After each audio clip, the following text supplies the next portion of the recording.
I'm Jeannie and let's get zebra strong. Today in the A to Z of hypermobility, we are on the letter T. So what could we use for the letter T? I've gone for thorax or thoracic spine. It's one of my favorites actually, because this is such a key area for the hypermobile body. Now, I don't know about you, but from my experience and with my experience with my clients, this area here, so we're talking sort of rib cage, your thoracic spine, your thorax is the rib cage area. For many, many people, me included, this area can get very, very tight, very locked down, very bracing, very guarding, and then that inhibits our breath, so we can't breathe properly. We start having very shallow breath. Our diaphragm doesn't move as well, so it doesn't interact with the pelvic floor, and so you start to get all these internal things going on. And of course, if this is locked down, and I've talked about this before in my rib subluxation video, if this is locked down and it's not moving because I'm using it as a stabilizer, and I try and reach for something in a cupboard, I'm quite likely, if I'm prone to them, to get a subluxation in the rib or even in a shoulder. So if this is locked down, and again, I see this all the time, very, very tight ribs, very tight thoraxes, the shoulders are going to become more mobile because they're not getting the support they need from the thoracic spine. So these guys become more mobile and the lumbar spine becomes more mobile. Yeah, so basically the body will take the path of least resistance. So if the forces of movement aren't able to travel through the whole spine, they'll just go to the places where it can, which can be your neck, your shoulders, your lower back. Okay, so it's really important that we do some work to get the thorax, the thoracic spine, moving.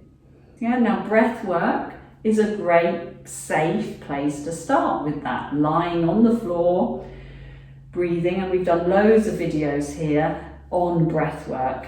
So to start feeling that the ribs actually do move when you inhale and exhale. So if you just put your hands, let's put one hand on our sternum or one hand sort of on our lower ribs. If we take an inhale, do you feel anything moving? And as you exhale, do you feel anything moving? And again, that's not a trick question, and there's no sort of, feeling bad if you don't. We're just gently inquiring as to whether my ribs are actually moving, or am I someone who's learnt through habit, through holding patterns, to brace in the thorax. And again, you're not alone. So we want to start with some very, very gentle breath work. Relaxation, which we covered in the letter R, and is something that I always talk about, starting to allow these muscles to relax. And that might be just lying on the floor, lying on a foam roller, if you can tolerate that, is a very nice way to let the body start to open up. Gentle movements like arm openings, and some gentle movements, maybe a little side bend. And you can do this sitting in a chair. Let's just put our hands across our chest, or whatever feels comfortable. Sitting in a chair, standing, sitting cross-legged. Can we start to move? And again, I'm not looking for big ranges, but can I move and breathe as I move my thorax, my thoracic spine, from left to right? And the ribs are supposed to move in all these directions. They're supposed to be able to bend to the side. It's really nice to take a breath there. And can I rotate? Again, rotation is one of the first movements we lose as we get older. So can I rotate from left to right? Again, doesn't have to be big, especially if you're someone who has, problems with rib subluxations. You just want to very gently move. And it's not forcing the body into this.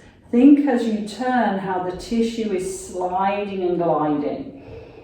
You know, movement is going to hydrate the fascia. It's going to make movement easier. The less we move an area, let's go back to our little side bends, the less we move an area, the tighter, the stickier it's going to become. So if you're doing this and you're thinking, gosh, that's really uncomfortable, I can't really move very much at all, let's do a couple more rotations.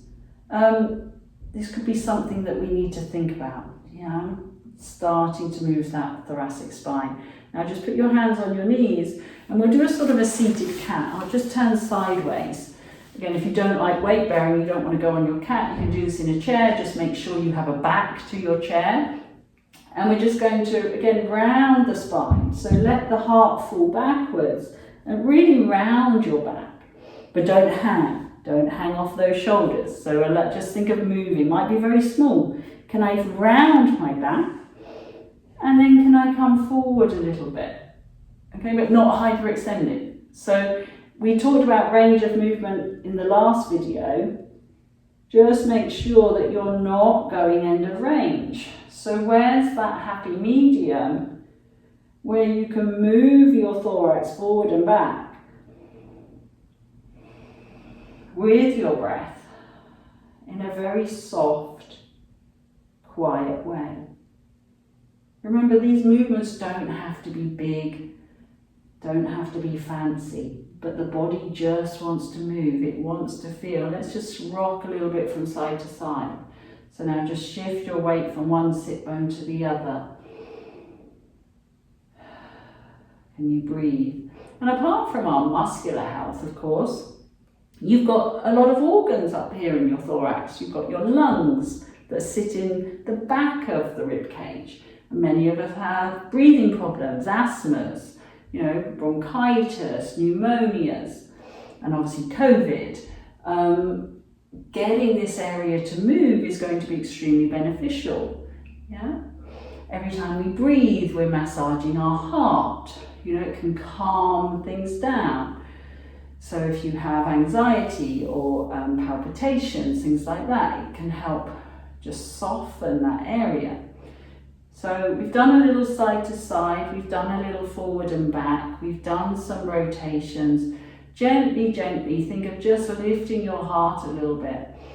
So again, not hyperextending and pushing your pelvis forward, just think of lifting the thorax off the pelvis and then sliding it back down. So a little lift.